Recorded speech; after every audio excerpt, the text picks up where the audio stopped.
श्रीमन्महागणाधिपतये नमः। श्री सरस्वत्यै नमः। श्री गुरुभ्यो नमः। लोकाभिरामं रणरङ्गधीरं राजीवनेत्रं रघुवंशनाथं कारुण्यरूपं करुणाकरन्तं श्रीरामचन्द्रं शरणं प्रपद्ये। राजाधिराज प्रभु रामचंद्र भगवान की जय। महारुद्र हनुमान की जय। जय जय रघुवीर समर्थ। श्री राम। इस आध्यात्म रामायण के द्वितीय सर्ग में आप सभी का स्वागत है। मैं आपसे हाथ जोड़कर ये विनती करता हूँ कि आप इस कथा को पूरा सुने, क्योंकि यह आध्यात्म रामायण की कथा है जो प्रत्यक्ष भगवान शिव जी ने पार्वती देवी को सुनाई है। आपने राम कथा तो बहुत सुनी होगी, लेकिन आध्यात्म रामायण एक ऐसा विषय है जो हमें राम नाम का जो तत्व है उस तत्व के बारे में बताता है। हम सभी को रामायण की सभी कथा मालूम नहीं, ऐसा नहीं है, लेकिन उसके पीछे जो परम तत्व है वो तत्व क्या है ये जानने के लिए यह कथा आप आखिरी तक सुनिए, आखिरी तक देखिए। मेरे आपसे पुनः एक बार विनती है कि आप अधिक सज्जन शक्ति के पास यह कथा जाना चाहिए, यह कथा समझनी चाहिए। ये राम कथा क्या है, राम नाम का जो तत्व है वो तत्व क्या है, वह तत्व अधिक सज्जन शक्ति को समझना चाहिए, युवा पीढ़ी को समझना चाहिए। इसलिए मैं आपसे प्रार्थना करता हूँ कि इस वीडियो को लाइक कीजिए, शेयर कीजिए और आपके इस चैनल को सब्सक्राइब कीजिए, जिस पे आपको पुराण के बारे में, पुराण में जो विविध कथा है उसके बारे में जो वीडियो आएंगे वो आप तक जल्दी से जल्दी पहुंच सके। द्वितीय सर्ग को शुरुआत करते हैं। भगवान शिव जी और माता पार्वती, इनका संवाद हो रहा है। माता पार्वती जी बोली, हे जगत प्रभु, आपकी कृपा से अनुग्रहित होकर मैं धन्य और कृतकृत्य हो गई तथा मेरी कठिन संदेह ग्रंथि टूट गई है। हे देव, आपके मुख से च्युत हुए भवभयहरि राम तत्व रूप का अमृतमय रसायन का पान करते करते मेरा मन तृप्त हो गया है। लेकिन यह तृप्त हो जाए जब समय आता है तब मुझे लगता है कि मेरी तृप्ति पूरी नहीं हुई है। मैंने आपके मुख से श्री रामचंद्र जी की जो कथा अभी संक्षेप में सुनी है, अब मैं उसे स्पष्ट शब्दों में तथा विस्तार पूर्वक सुनना चाहती हूँ। तब महादेव जी बोले, हे देवी सुनो, अभी मैं तुम्हें गुह्य महान आध्यात्म रामायण सुनाता हूँ जो मुझे प्रत्यक्ष प्रभु श्री रामचंद्र जी ने सुनाया था। अब मैं तुम्हें वह तापत्रयहारी आध्यात्म रामायण की कथा सुनाता हूँ। तुम सावधानी से सुनो, जिसके सुनने से जीव अज्ञानजन्य महाभय से छूट जाता है और परम ऐश्वर्य, दीर्घ आयु तथा पुत्र पौत्रादि आदि प्राप्त करता है। देवी, अब ध्यान से सुनो। एक बार रावण आदि राक्षसों के भार से व्यथित होकर पृथ्वी ने गौ का रूप धारण किया और देवता और मुनिजनों के सहित वह गौ माता ब्रह्मा जी के लोक में गई। वहां पहुंचकर उसने रोते हुए अपने पीड़ा का जो सारा दुख था वो ब्रह्मा जी को बताया। तब ब्रह्मा जी ने एक मुहूर्त तक ध्यान किया और उस ध्यान में जाकर उस गौ माता की यानी अपनी पृथ्वी माता की जो दुख है उसकी निवृत्ति का संपूर्ण उपाय अपने मन में जान लिया, क्योंकि ब्रह्मा सर्वांतर्यामी है। ये जो ब्रह्म नाम का तत्व है वो सर्वांतर्यामी है। तत्पश्चात वहाँ से समस्त देवताओं के साथ वह ब्रह्मा जी पृथ्वी को साथ लेकर क्षीर सागर के तट पर गए और वहाँ उन्होंने अत्यंत निर्मल वाणी से, आनंदाश्रु से और अखिल लोक के अंतर्यामी अजर सर्वज्ञ भगवान श्रीहरि की अति निर्मल वाणी से, भक्ति युक्त गदगद वाणी से, श्रुति सिद्ध विमल पदों से और पुराणोक्त द्वारा स्तोत्र द्वारा उनकी स्तुति की। स्तुति पूर्ण होने के पश्चात क्या हुआ ये शिवजी बताते हैं। तब सहस्त्र दैदीप्यमान सूर्यों के समान प्रभावशाली भगवान श्रीहरि अपने तेज से सब दिशाओं में अंधकार को दूर करते हुए पूर्व दिशा में प्रकट हुए। पुण्यहीन पुरुषों के लिए अत्यंत दूरदर्शनीय भगवान श्रीहरि को उनके अमित तेज के कारण ब्रह्मा जी ने भी बड़ी कठिनता से देख पाए। इंद्रनीलमणि के समान उनका तेजोमय श्याम वर्ण, मुख पर मधुर मुस्कान और कमल के समान विशाल और मनोहर नेत्र,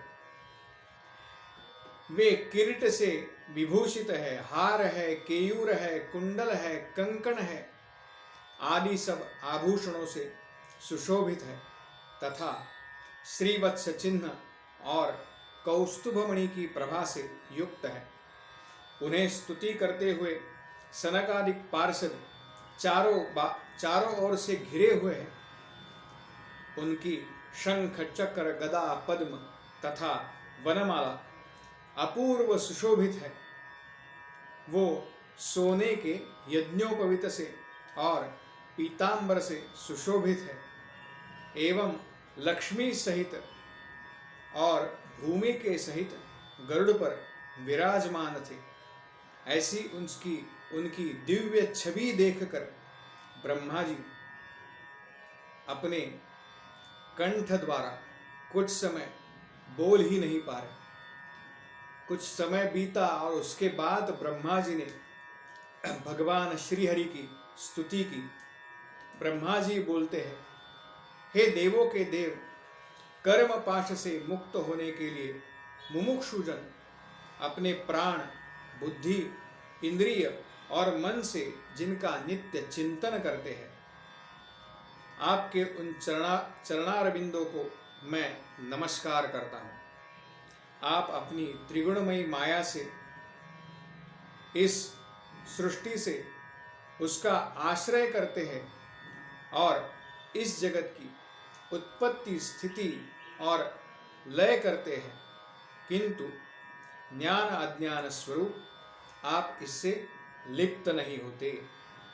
हे भगवान, आपके इस विमल यश में सदा प्रेम रखने वाले भक्तों का अंतःकरण जैसा शुद्ध होता है, वैसी शुद्धि मलिन अंतःकरण वाले के पुरुष दान और अध्ययन आदि शुभ कर्मों से भी प्राप्त नहीं कर सकते।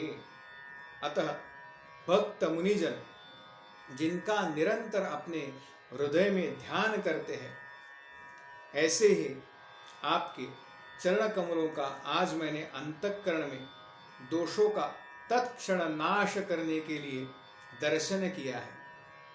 आपने इन चरणों का, कमलों का पहले भी ब्रह्मा आदि देवगणों ने ध्यान किया था, लेकिन वो अपने स्वार्थ के लिए, सिद्धि के लिए किया था।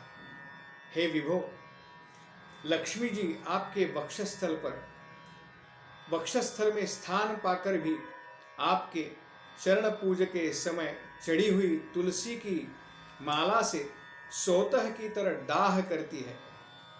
आपके चरण कमलों में प्रेम रखने वाले भक्तों में आपका प्रेम लक्ष्मी जी से भी बढ़कर है। इसलिए आपके सारग्राही भक्तजन केवल आपकी भक्ति की ही इच्छा करते हैं। अतः एव आपके चरण कमलों में मेरी सर्वदा भक्ति रहे, क्योंकि इस संसार रोग के लिए, रोगियों के लिए आपकी भक्ति ही एकमात्र औषधि है। इस प्रकार स्तुति करते हुए ब्रह्मा ने भगवान श्री हरि को नमस्कार किया और तब श्री हरि ने पूछा, मैं तुम्हारे लिए क्या कार्य करूं? तब ब्रह्मा जी अत्यंत प्रसन्न होकर उनसे कहा कि हे भगवान, पुलस्त्य नंदन का विश्रवा नाम का पुत्र और उनका पुत्र रावण राक्षसों का राजा है। वह मेरे वर के प्रभाव से अत्यंत अभिमानी हो गया है। वह संपूर्ण विश्व का बाधक, तीनों लोकों और लोकपालों को पीड़ा पहुंचाता है। हे कल्याण रूप, मैंने उसकी मृत्यु मनुष्य के हाथों लिखी है। इसलिए हे प्रभु, आप मनुष्य रूप धारण कर उस देव शत्रु का वध कीजिए। तब भगवान बोले, मैंने कश्यप जी की तपस्या से प्रसन्न हुए उन्हें वर दिया था। उन्होंने मुझसे पुत्र रूप के उत्पन्न होने की प्रार्थना की। तब मैंने बहुत अच्छा और उनको आशीर्वाद दिया था कि आपके मन में जो है वही होगा, और मैंने उनकी प्रार्थना स्वीकार की थी। इस समय वो पृथ्वी पर राजा दशरथ होकर विराजमान है। उन्हीं के यहाँ पुत्र रूप से पृथक पृथक 4 अंशों में मैं प्रकट होकर शुभ दिन कौसल्या और अन्य माताओं के गर्भ से जन्म लूंगा। उसी समय मेरी योग माया भी जनक जी के घर में सीता रूप से उत्पन्न होगी। उसको साथ लेकर मैं तुम्हारा पूर्ण कार्य सिद्ध करूंगा। ऐसा कहकर भगवान महाविष्णु अपने सब पार्षदों के सहित अंतर्धान हो गए। तब ब्रह्मा जी ने देवताओं से कहा, भगवान विष्णु रघुकुल में मनुष्य रूप से अवतार लेंगे, लेकिन तुम लोग भी सभी अपने अपने अंश से वानर रूप में उत्पन्न होकर तथा जब तक श्री विष्णु भगवान भूलोक में रहेंगे तब तक उनकी सहायता करने इसी पृथ्वी पर रहोगे। इस प्रकार सभी देवताओं को आज्ञा दी और पृथ्वी को ढड़स बांधा। ब्रह्मा जी ने अपने लोक को चले गए। वहां निश्चिंत होकर सुखपूर्वक सभी लोग रहने लगे। इधर समस्त देवगण पर्वत और वृक्षों द्वारा लड़ने वाले महान बलवान वानरों का रूप धारण कर भगवान की सहायता के लिए उनकी प्रतीक्षा करते रहे, और जब तक भगवान जी इस पृथ्वी पर जन्म नहीं लेते तब तक ये वानर रूप के भगवान की सहायता के लिए डटे रहे। इति श्री आध्यात्म रामायणे उमा महेश्वर संवादे बालकांडे 2 सर्गः। राजाधिराज प्रभु रामचंद्र भगवान की जय।